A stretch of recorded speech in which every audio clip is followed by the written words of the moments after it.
오늘 모방이냐 모범이냐라는 말씀의 제목을 가지고 우리가 좀 말씀을 나눠보도록 하겠습니다. 여러분, 이 조각상의 이름을 아시죠? 제목이 뭐죠? 이거 모르시는 분은 별로 없을 텐데, 로댕의 생각하는 사람이에요. 네, 생각하는 사람. 이게 이 조각상의 이름이에요. 이걸 조각한 사람이 누구예요? 로댕. 잘 알잖아요. 오댕이 아니라 로댕. 그렇죠? 항상 그렇게 생각하는 그런 조각상이죠. 근데 이 조각상이 만들어진 그 동기가 뭔지 아세요? 원래 이 로댕이라는 사람이 이 단테의 신곡이라는 그 부분에서, 그 책에서 지옥편이라는 그 글을 읽고, 책을 읽고 감동을 받아 만든 작품이 이거예요. 그러니까 원래 이 로댕은 이 생각하는 이 사람의 조각상을 어디에 만들었냐면, 잘 보세요. 아, 여기는 없구나. 내가 안 끼워놨구나. 원래 이 조각상은 단테의 그 조각품에서 그 지옥문이라는, 그쵸? 지옥문을 바라보는 맨 위 상단, 그곳에 원래 있었던 조각상이에요. 그러니까 인생에 대해서 곰곰이 생각하는 게 아니라, 이 로댕은 이 조각하는 사람을 어떤 관점에서 조각을 했냐면, 이 생각하는 사람이 바라보는 시점은 지옥의 맨 위 상단에서 지옥에 있는 사람들을 바라보며 생각하는 모습을 조각한 거예요. 나중에 사람들이 어떻습니까? 이 조각품을 따로 떼서, 이 조각만 따로 떼가지고 이렇게 만든 것, 그게 이렇게 된 거예요. 원래 시초는 뭐냐면, 지옥 맨 위에서 지옥에서 고통당하고 있는 사람들을 바라보며 생각하는 모습, 이게 바로 로댕의 생각하는 사람의 원래 작품의 의도였다는 거예요.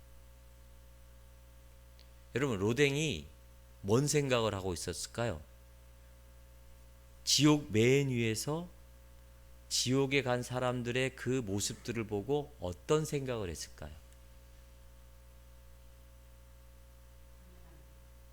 그 고통당하고 있는 사람들의 모습을 보면서 과연 그 로댕인 이 조각하는 사람들을, 이 조각상을 보면서 어떤 의미를 사람들에게 전달하고자 했을까요?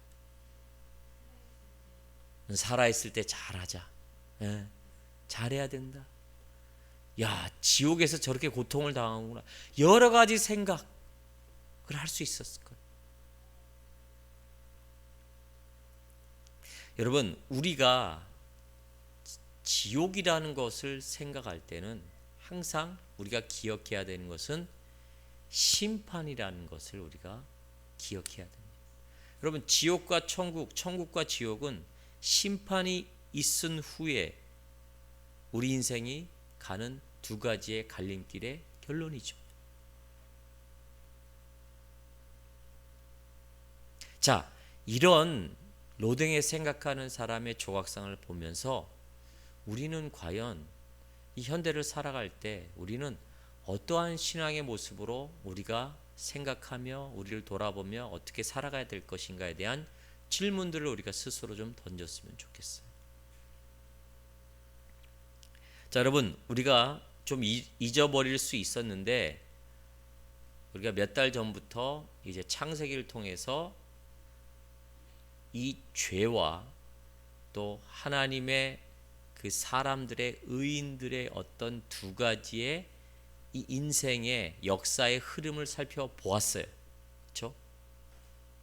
자, 한번 정리를 한번 해봅시다. 자, 노아의 홍수 심판, 물 심판이 있었죠. 네, 그 전에 노아의 그 물 심판이 왜 있게 되었을까? 이것을 생각해 볼 때 노아 홍수 이전에 사람들은 두 갈래의 역사와 후손으로 갈려요. 자, 잘 생각해 보세요. 그래서 정신을 잃으시면 안 돼요. 자, 아담의 아들들의 이름이 있었죠. 아담의 아들이 누구예요? 가인과 아벨이었죠. 그렇죠? 근데 이 가인이 아벨을 죽여요. 그렇죠? 그 대신 아벨 대신 하나님께 누굴 줬어요? 셋을 줬어요. 그래서 죄 이후에 가인의 후손들 은 딱 쭉 역사가 와요. 그래서 라멕과 그 두발 가인 이런 족속들이 쭉 와요. 그런 가운데 누구의 후손도 계속 역사가 이어오냐면 아벨의 후손, 즉 셋을 대신한 셋의 후손들이 계속 이 두 후손들이 쭉 역사의 성경에 등장하면서 내려온단 말이에요. 근데 이 문제는 가인의 후손들 있잖아요. 죄로 말미암아 사람을 죽이고 이 세상의 문화에 젖어든 이 가인의 후손들, 이 후손들이 어떻게 됩니까? 계속 죄가 창궐하게 돼요. 네. 그래서 이 죄가 넘쳐요. 그래서 하나님이 이런 죄악의 모습을 이제는 더 이상 두고 볼 수가 없었던 거예요. 그래서 관여한 것이 뭐예요? 노아의 홍수 심판이에요. 그러면 노아의 가족들은 이 가인의 후손이었을까요? 아니에요. 노아의 가족은 누구의 후손이었어요? 아벨 대신 준 셋의 후손들이었단 말이에요. 자, 이렇듯이 창세기를 보면 여러분 잘 기억할 건 항상 하나님의 후손들과 그 하나님을 반대하는 이 후손들이 서로 대립을 하면서 역사가 이렇게 지내오고 있었어요. 그런 과정에 하나님께서는 더 이상 이 죄악의 관영을 두고 보지 아니하시고 이 모든 가인의 후손의 죄가 관영한 것을 보시고 이제 세상에서 호흡이 있는 모든 것들을 물로 다 쓸어버리기를 작정하셨다는 거예요. 그런데 그 가운데 구원받은 가정이 있죠. 그게 누구의 가정이에요? 노아의 가정이에요. 노아를 비롯해서 구원 얻은 사람은 몇 명이죠? 8명이에요. 노아 식구들을 더한 8명이 모든 인류가 다 물로 심판을 받았음에도 불구하고 이 노아의 식구들이 무엇을 통해서? 방주를 통해서 구원을 얻었단 말이죠. 이게 이제 창세기를 통해서 온 두 후손 역사의 어떤 이야기의 스토리예요. 그래서 여러분 이 노아의 후손들이 정말 하나님 앞에서 의로운 삶의 온전한 부분들을 지켜냈어요. 사실적으로는요. 그런데 성경은 뭐라 그러냐면 노아를 포함한 노아의 가족들만 8명만 구원을 받았다 그랬어요. 그러면 여러분 셋의 후손이 8명만 되었을까요? 그러지 않았어요. 하나님이 이 물로 홍수 심판을 한 가장 큰 계기가 무엇인지를 우리가 좀 살펴봐야 돼요. 여러분 가인의 후손들도 엄청나게 많았을 거예요. 그들은 원래 죄악에 관영해서 하나님 없이 살았어요. 근데 문제는 뭐냐면 이 셋의 후손들 가운데 그들이 하나님의 선택받은 의인으로서 올바른 삶의 모습으로 살아가지 못하고 어땠습니까? 어떤 상태에 있었냐면 이 불경건한 가인의 후손과 서로 결혼을 해요. 결혼을 해서 그들이 답습하고 생활하고 있는 죄악을 그대로 행해요. 그래서 하나님의 경건한 자손들과 가인의 불경건한 자손들이 결혼해서 태어난 그 사람들이 뭐라고 성경은 말하냐면 용사라고 얘기해요. 용사요. 이런 정말 경건과 불경건의 것들이 이제 다 사라지고 경계가 사라지고 이제는 누구나도 다 이 불경건한 죄의 모습으로 살아가는 그때에 하나님께서 어떻습니까? 세상을 심판하셔요. 여러분, 우리가 성경에 알고 있듯이 불경건하고 죄악이 과정에서 하나님이 물로 심판했다. 맞습니까? 틀릴까요? 틀릴까요? 잘 생각해 보세요. 우리는 그냥 세상의 죄가 그때 노아 시대 때 관영해서 하나님이 물로 심판해서 다 쓸어버렸다고 생각하면 좀 성경을 깊이 모르는 거예요. 자, 나중에 다루겠지만 하나님이 세상을 심판하는 기준은 세상에 있지 않습니다. 여러분 잘 기억하셔야 돼요. 왜 하나님은 그렇게 물로 심판을 하셨냐? 경건하고 의로운 하나님의 자녀들이 이 의로움과 경건의 모습을 온전히 드러내지 아니하고 그게 삶의 모습으로 살아내지 아니함으로 불경건한 자손들과 합해져서 도리어 더 많은 불경건의 모습을 행하는 그때 하나님은 세상을 보존하지 않으셨습니다. 이해하셨습니까? 그래서 어떻게 보면 그 직접적인 사안은 이 하나님의 자녀들이 의인의 삶으로 온전히 살아내지 못하고 그 하나님의 말씀대로 살아가지 아니하는 그 삶의 형태 때문에 하나님은 세상을 심판하셨어요. 저는 이렇게 보는 게 맞다고 생각합니다. 노아의 심판은 바로 이러한 이유로 하나님께서 물로 심판하시고 그 가운데 그래도 하나님의 의로움을 드러내며 살았던 노아와 노아의 식구들 8명은 하나님이 구원해 주셨다는 것입니다. 이런 우리가 전제 앞에 여러분 노아의 물심판 이후로 우리들에게 다가오는 심판은 어떤 심판일까요? 예수 그리스도께서 다시 오심으로 영원한 심판이 이제는 있습니다. 인정하십니까? 그걸 믿고 가셔야 됩니다. 아멘.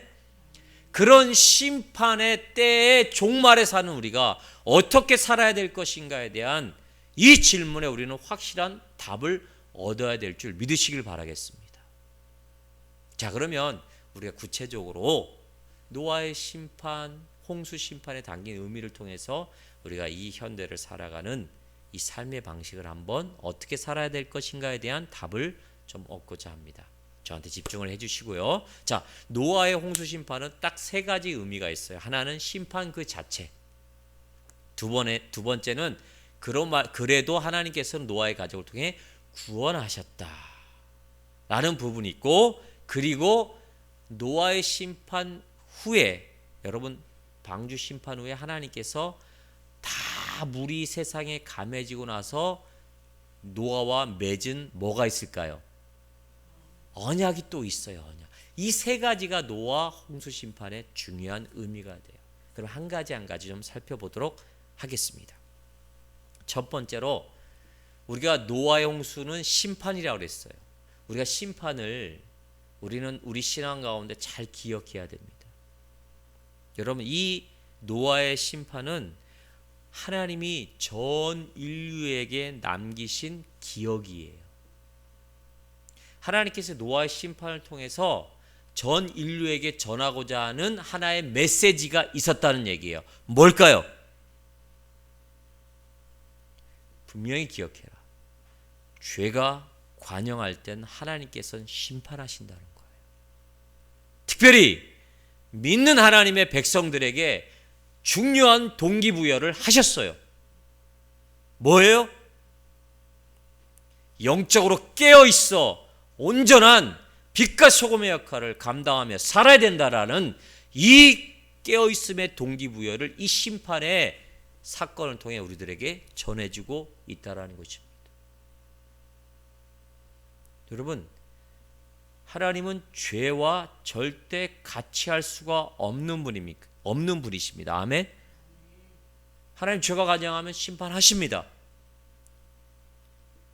쉽게 말해서 죄의 총계가 쌓이면 쌓이는 그 한계가 딱 다다르면 하나님은 심판하시는 분이에요. 그게 공의의 하나님이셔요. 근데 이 심판의 과정을 통해서 우리들에게 던져주는 메시지가 있단 말이에요. 제가 서두에 얘기했죠. 왜 노아의 홍수 심판이 임했습니까? 죄악이 간영한 그 세상 사람들 때문에 노라 그랬죠. 뭐예요? 그 가운데 죄의 총계를 낮추고 죄악된 이 모습에서 온전히 소금의 역할을 통해서 썩어져가는 것을 방지해야 될 우리를 향하여 확실한 믿음의 신앙의 동기부여를 주셨다는 얘기예요. 그래서 항상 우리는요, 심사숙고해야 돼요. 여러분, 이 로댕에 생각하는 사람처럼 우리는 늘 생각을 하고 살아야 돼요. 믿음의 하나님의 자녀라면 늘 우리는 지금 하나님께서 나를 향하여, 세상을 향하여 어떠한 신앙의 모습으로 살기를 원하실까? 내가 어떻게 사는 것이 과연 하나님의 뜻을 따라 심판의 때에 온전히 내가 살아가야 될 신앙의 모습인가를 여러분 깊이 생각하며 하루하루 살아야 될 줄 믿으시길 바라겠어요. 이게 우리가 현대를 살아가는, 종말을 살아가는 신앙의 아주 중요한 모습이에요. 두 번째는요, 이 노아의 심판은 구원의 의미가 있어요. 자, 제가 한번 좀 어려운 얘기지만 여러분 좀 생각할 어떤 퀘스천을 드리겠습니다. 여러분, 노아 심판 때 구원의 도구는 뭘까요? 노아의 방주죠. 그쵸? 그러니까 그 시대, 노아 시대 때는 뭐예요? 구원의 방법, 구원의 생명을 구원할 수 있는 것은 뭐예요? 방주였어요. 그렇죠. 그러니까 방주만이 구원의 수단이었단 말이죠. 이게 구약의 노아 시대 때 바라본 구원의 의미였어요. 근데 이게 신약으로 넘어오면 특히 오늘 본문을 통해서 읽은 베드로 사도는 이걸 어떻게 표현하고 있냐면 노아 방주, 노아의 심판에서 노아의 방주는 구원의 도구다. 그런데 신약으로 넘어와서는 진정한 구원의 도구는 방주가 아니라 무엇이다? 물이다라고 표현하고 있어요. 물. 보세요. 자, 세상 사람들은 물을 통해서, 물의 어떤 그 심판을 통해서 구원받는 것이 방주였어요. 그런데 노아의 8명의 가족은 노아의 방주 안에 있었죠. 그런데 그들은 무엇으로부터 구원을 받았냐면 물로부터, 세상에 가득 찬 물로부터 구원을 받았다고 베드로는 이야기하고 있어요. 그러니까 이 말을 쉽게 표현하면 이 죄악된 세상의 그 죄악으로부터 노아의 식구들은 구원을 받았다라는 거예요. 단지 방주는 뭐예요? 하나의 도구였어요. 이것을 신약으로 우리가 오고 예수 그리스도와 연관시켜 보면 뭐예요? 우리는 진정한 우리들을 구원한 참된 도구, 구원의 매개체는 물이라고 표현했는데, 여러분, 물이 우리들을 깨끗이 씻겨내는 이 사건과 연관된 하나의 행위가 있죠. 그게 뭐예요? 세례예요. 그렇죠? 침례라는 거예요. 여러분, 물 속에 완전히 들어갔다 나왔다 꺼냈다라는 것은 깨끗함을 받았다. 근데 그 도구가 뭐예요? 세례예요. 근데 신약에서는 이 세례, 구원을 우리들에게 참되게 주실 분은 누구라고 얘기하냐면 오직 예수 그리스도라고 말씀하고 있습니다. 근데 이 예수 그리스도는 어떤 예수 그리스도냐? 죽으시고 부활하신 예수가 우리를 참되게 구원하시는 분이시다라고 베드로 사도는 이야기하고 있습니다. 이해되십니까? 아멘. 그래서 우리들에게 참된 구원은 노아의 방주가 아니라 이 물로 가득한, 죄로 가득한 이 세상에서 우리를 참되게 구원하실 이는 오직 예수 그리스도 밖에 없다고 말씀하고 있습니다. 아멘. 자, 그러면 또 하나 질문을 드릴게요. 오늘 베드로 전서 3장 21절에 보면 세례라는 말이 나와요. 이 세례는 우리가 우리의 육체의 더러운 것을 씻어내는 것이 아니라 뭐라고 얘기하냐면, 오늘 말씀을 보시면 뭐예요? 성도의 뭐라고 돼 있죠? 누가 찾아서 한번 읽어봐 주시겠어요? 네. 네, 3장 21절.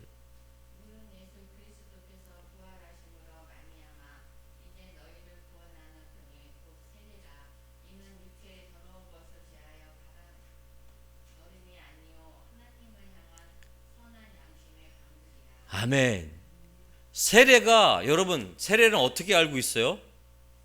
우리가 육체의 더러운 것을 씻어내는 것을 알고 있었죠.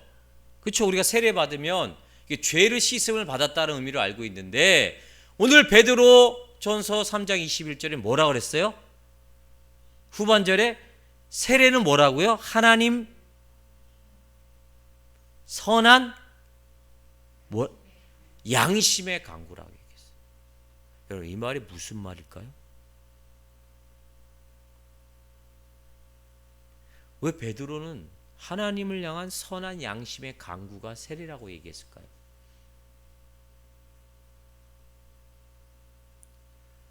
베드로 사도가 이 말을 한 배경을 우리가 좀 살펴볼 필요가 있어요.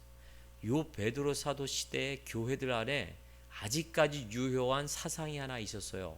그게 뭐냐면, 여러분, 유대인들은 항상 세례와 할례를 항상 비교해요. 그렇죠?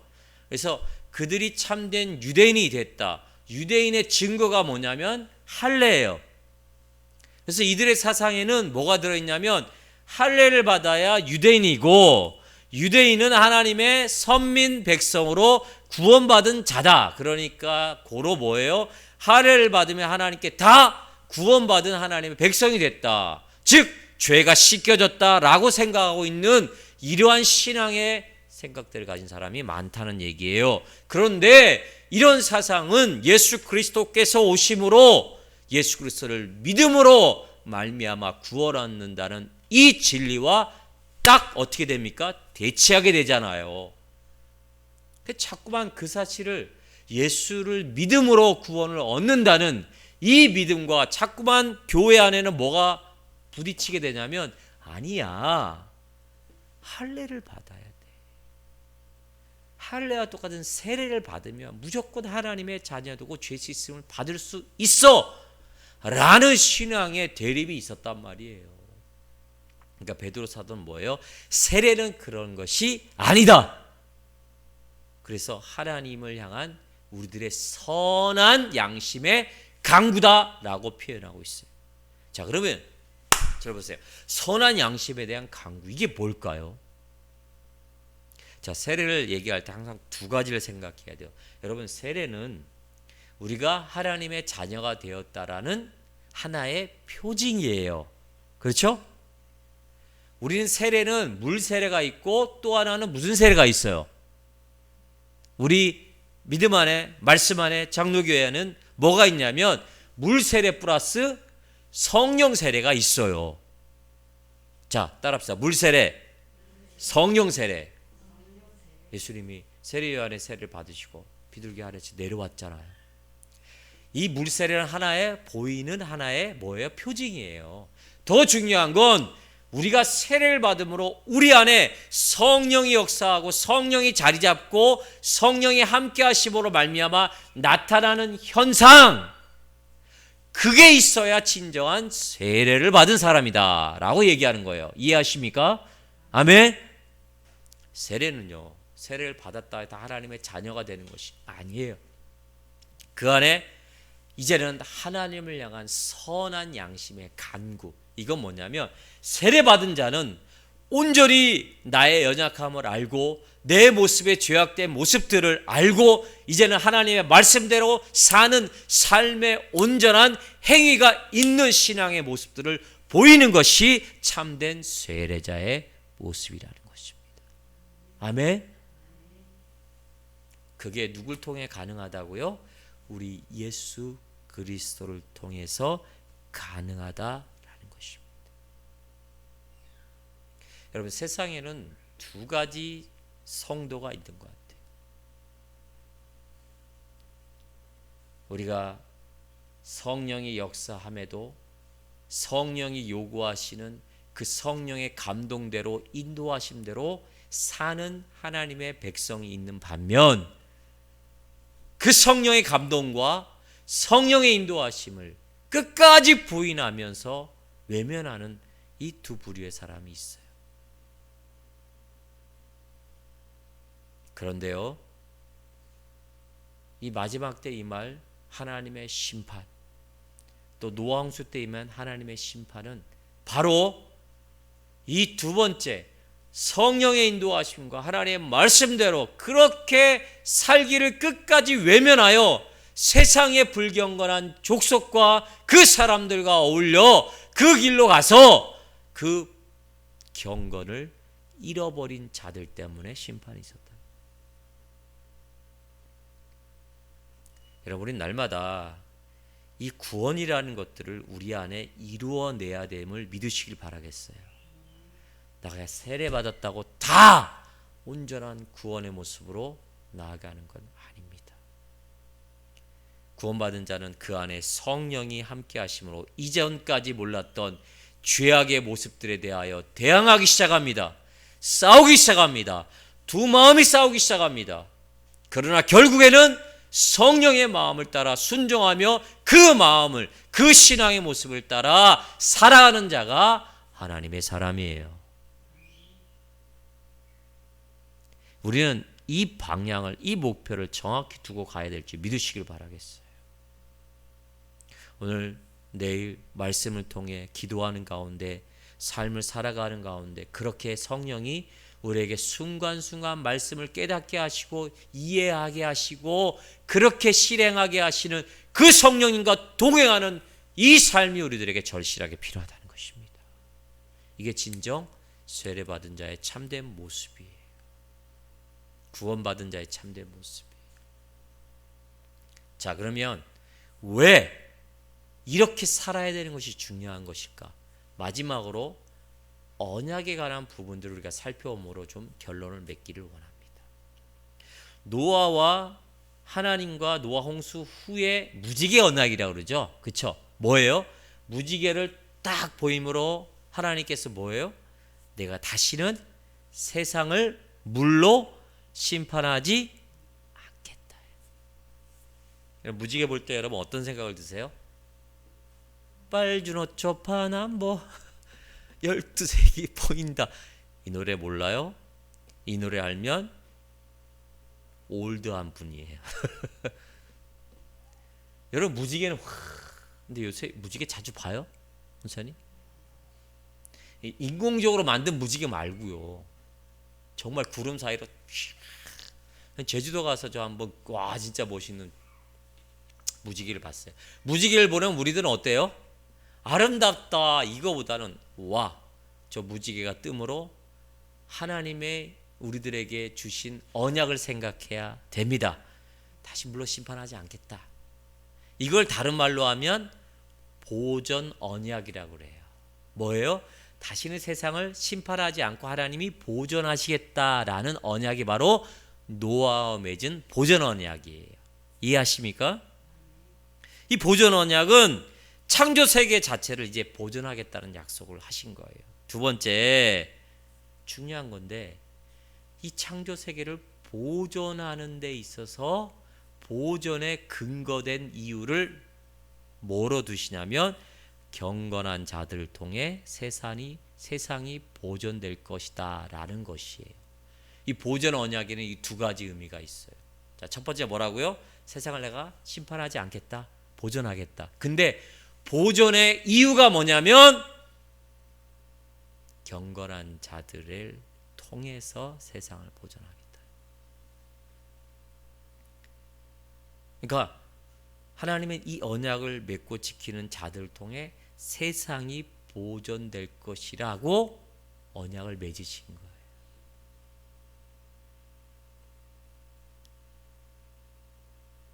여러분, 우리가 오늘 왜 경건하게 살아야 되고 왜 모범적인 모습으로 살아야 되고 왜 오늘 하나님의 말씀대로 순종하며 살아야 될 이유가 어디에 있어요? 여기에 있어요. 그러니까 우리의 신앙의 기준과 신앙의 잣대가 하나님이 그걸 보시고 세상을 보존하는 이유가 된다는 거예요. 근거가 된다는 거예요. 여러분, 이 말씀에 여러분 어떤 생각이 드세요?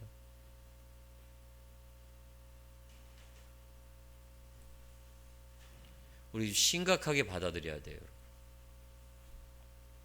내가 막 살면 안 돼요. 이해하시겠어요?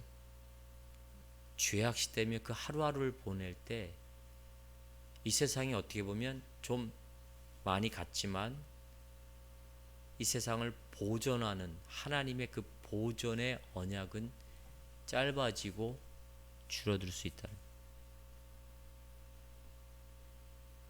이해하시겠어요?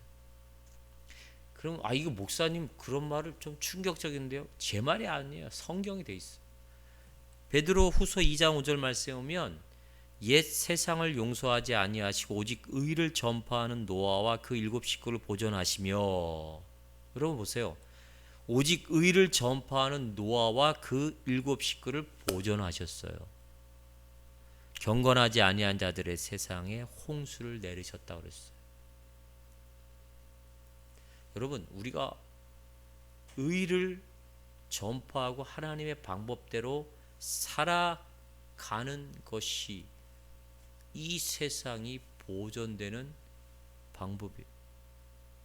요한복음 17장에 보면 뭐라 그랬냐면요, 17장 11절에 나는 세상에 더 있지 아니하오나 그들은 세상에 있사옵고 나는 아버지께로 가옵나니 거룩하신 아버지여 내게 주신 아버지의 이름으로 그들을 보존하사 우리와 같이 그들도 하나 되게 하옵소서.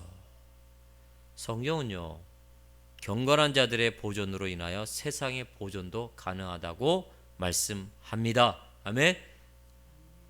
여기에 하나님의 오래 참으심이 작동돼요. 여러분, 일반 은총으로 보면 이 세상은 하나님께서 악이 가득 차면 어떻게 한다 그랬어요? 네? 분명히 죄를 정죄하시고 심판하셔요.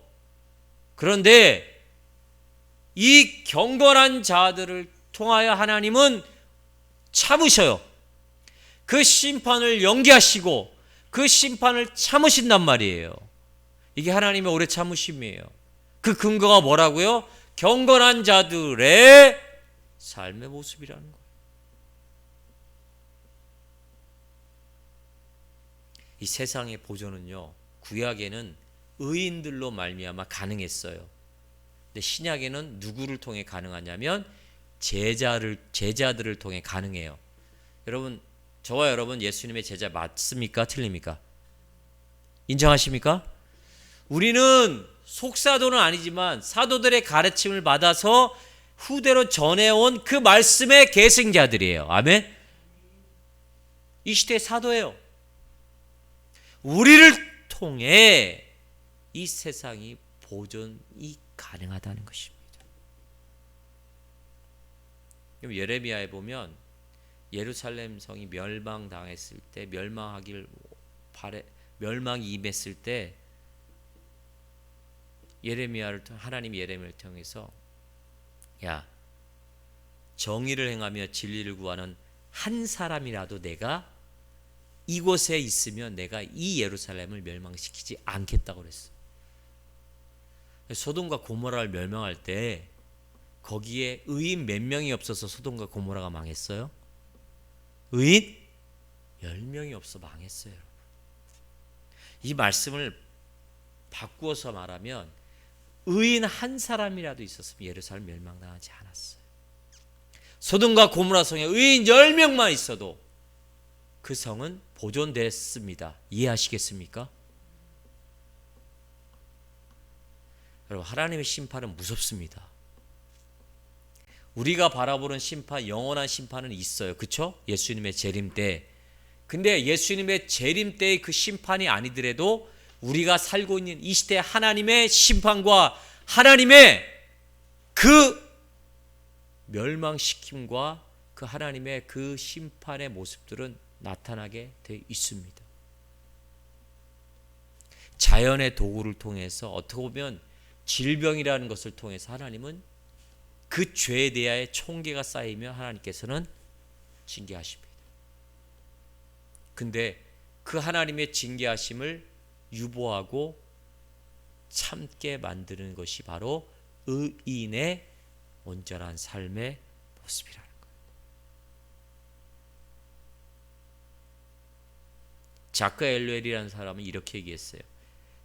세상은 기독교 윤리가 실천됨으로 말미암아 보존된다. 자, 여러분, 지금 우리가 한 30년, 50년 이전보다 지금 현대에서 우리 기독교 윤리가 제대로 작동을 되고 있습니까? 없습니까? 없어요. 기독교 윤리라서 다른 것이 아니에요. 그렇죠? 우리가 말하는, 우리나라에서 말하는 유교적인 어떤 질서들이 있잖아요. 진리들. 성경에서 말하는 공의와 정의와 고와 가부를 대접하고 그 다음에 하나님이 하지 말라는 그런 동성애적인 부분, 그런 살인적인 부분들, 그런 부분들이 윤리가 지금 우리가 살고 있는 사회에서 제대로 작동되고 있습니까? 이거 심각하게 생각해 봐야 돼. 아니, 신학교 안에서도 동성애 자체가 모호해져요. 신학교 안에서도 동성애를 인정한다니까요.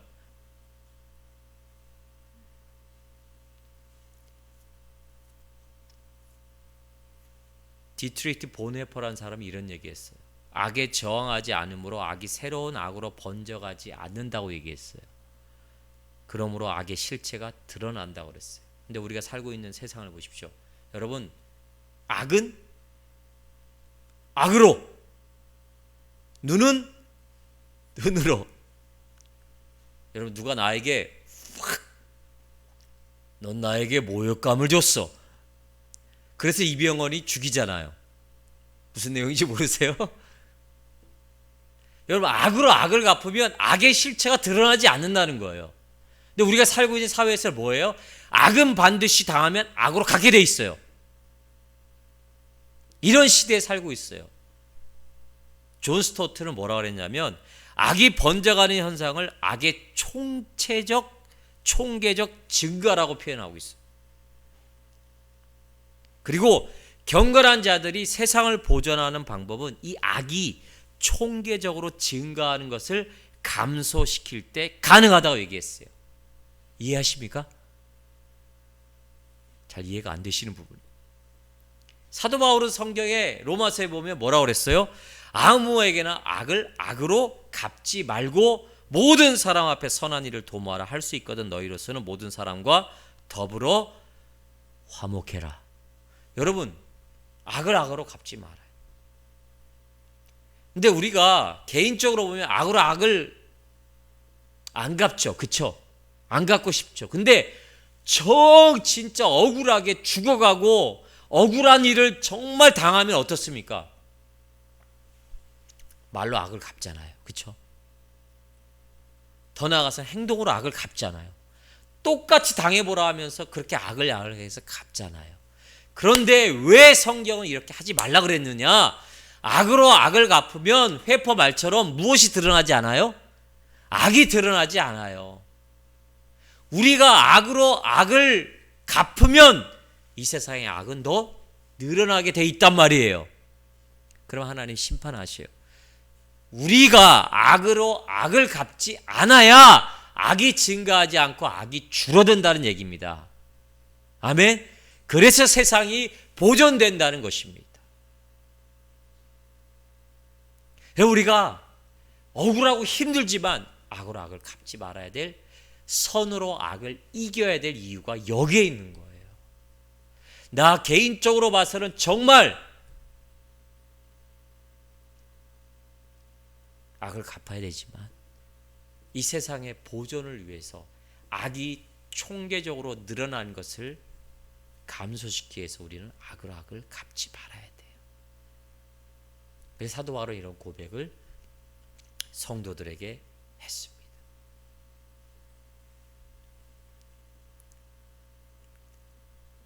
사랑하는 성도 여러분, 우리가 노아 이제 홍수 심판을 통해서 심판과 구원과 언약의 이 세 가지 부분을 살펴봤어요.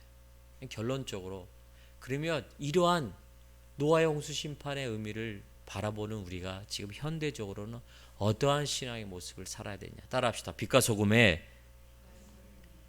신앙의 모습으로 살아야 된다. 여러분, 제가 설교 제목에도 얘기했지만 우리는 세상을 모방해서 사는 것이 아니에요.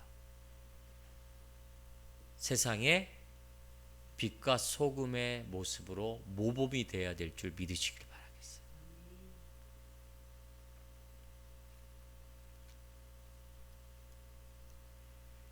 자, 여러분들한테 몇 가지 결론의 말씀으로 공고를 드립니다.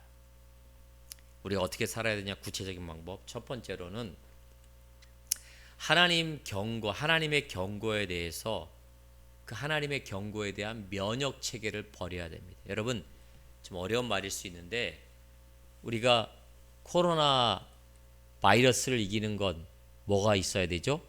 항체가 있어야 됩니다. 그렇죠? 그래야 이길 수 있어요. 좋은 항체가 있으면 우리가 바이러스를 이길 수가 있어요. 근데 이 항체도 뭐가 있어야 생기냐면 면역 체계가 있어야 돼요. 또 바이러스가 우리 안에 들어오면 이 면역이 좋은 사람은 어떻습니까? 금방 이겨내요. 그러나 기저질환 있는 사람들은 어떻습니까? 이것이 심각한 병이 된단 말이에요. 우리는 좋은 의미에서 면역 체계를 가지고 있으면 좋은데 이 시대 현대 사람들은 하나님의 말씀에 대한 면역 체계를 가지고 있어요. 우리는 세상의 죄에 대해서 면역 체계를 가지고 있어야 되는데 하나님 말씀에 대해 면역 체계를 가지고 있다는 얘기예요. 이 말은 뭐냐면 정말 심각한 얘기예요.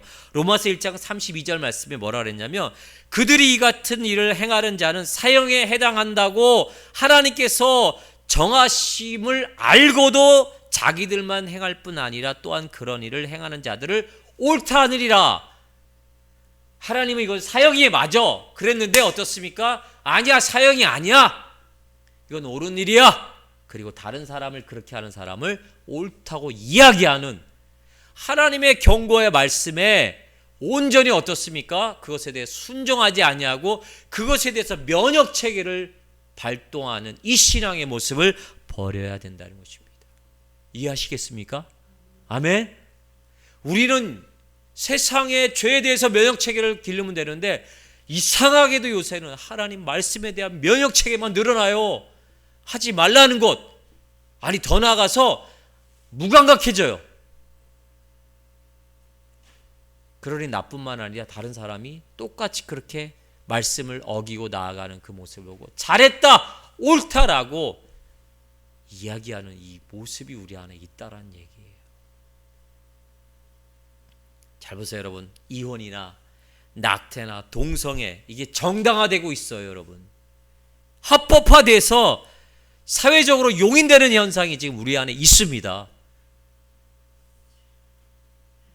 대중매체와 스타들이 이러한 동성애와 낙태와 이런 이혼을 어떻습니까? 합법화시켜요. 여러분 브로큰 마운틴이라는 이 영화 보신 적 있습니까? 이 두 남자의 동성애를 아주 스타라는 그 배우를 사용해 가지고 동성애를 아주 미화시키는 영화가 바로 이 영화예요. 여러분이 동성애 미화는 이 영화들이 얼마나 많이 나오는지 모릅니다. 이게 합법화가 돼버려요. 돼버렸죠. 그렇죠? 캐나다나 미국이나 이런 데 가보십시오. 화장실이 몇 개예요? 우리나라는 아직까지 화장실이 몇 개예요? 2개잖아요. 거기 하면 3개예요.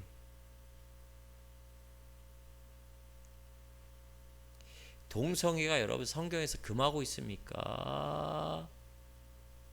합법하고 있습니까? 금하고 있어요.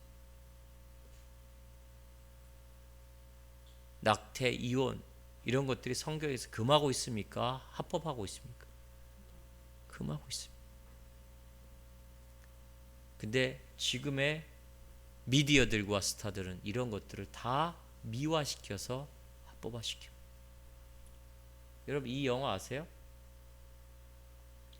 밀리언 달러스 베이비. 제가 어제 유튜브를 통해서 잠깐 스토리를 봤어요. 잘 안 보이시죠? 이 여자가 34살의 권투 선수예요. 그리고 이 사람이 여러분 저 영화 배우가 누군지 아시죠? 유명해요. 이 권투 코치예요. 근데 이 여자가 34살에 권투를 배우려고 하는데 저 사람이 가르쳐주질 않아요. 여자는 자기는 권투 선수를 키우지 않는다고 그래요. 근데 끈질기게 이 여자가 저 코치를 설득시켜서 대회에 나가요.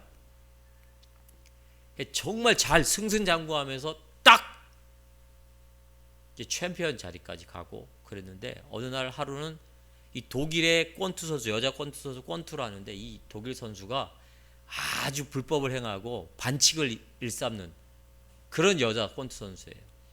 권투 시합을 하다가 불의의 사고를 당합니다. 이 여자가. 종이 땡땡땡 쳤는데 심판이 다른 데를 보는 그 사이에 이 여자 복서를 권투 주먹으로 날려가지고 이 여자가 목뼈가 이 의자에 딱 부딪혀 사지가 마비가 돼버렸어요. 그래서 사지가 마비가 돼가지고 병원에 누워있어요. 근데 이 여자가 이 복서가 코치에게 이런 말을 하죠. 자기 뭐가 되죠? 뭐를 해달라고 그럴까요? 안락사 해달라. 자기를 죽여달라. 치료받지 않고 안락사 해달라.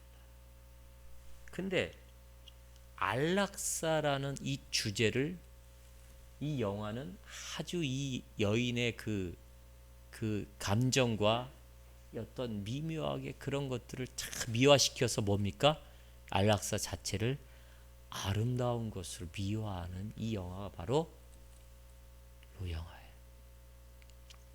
그럼 우리는 그걸 바라볼 때 어떻습니까?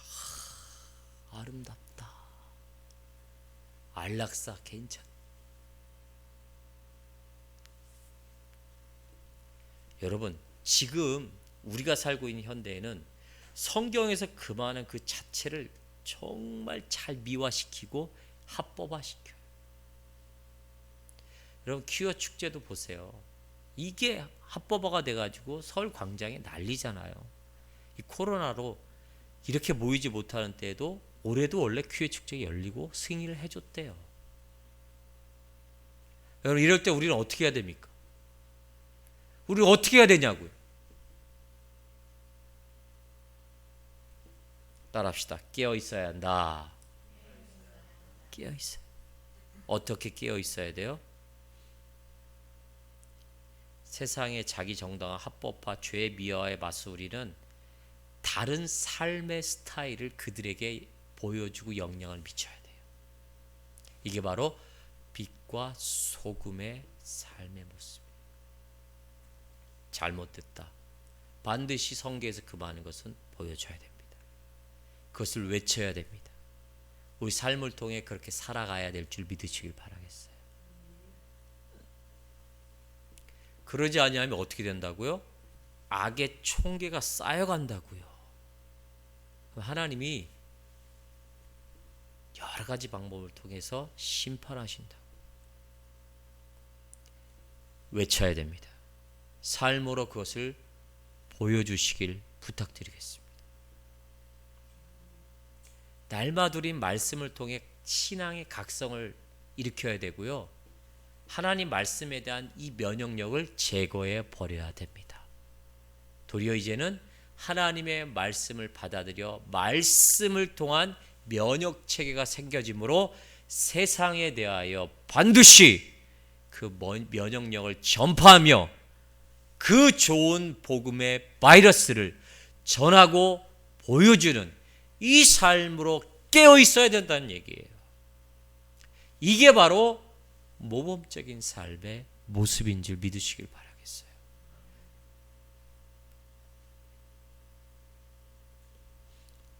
정리합니다. 중요한 건 그거예요.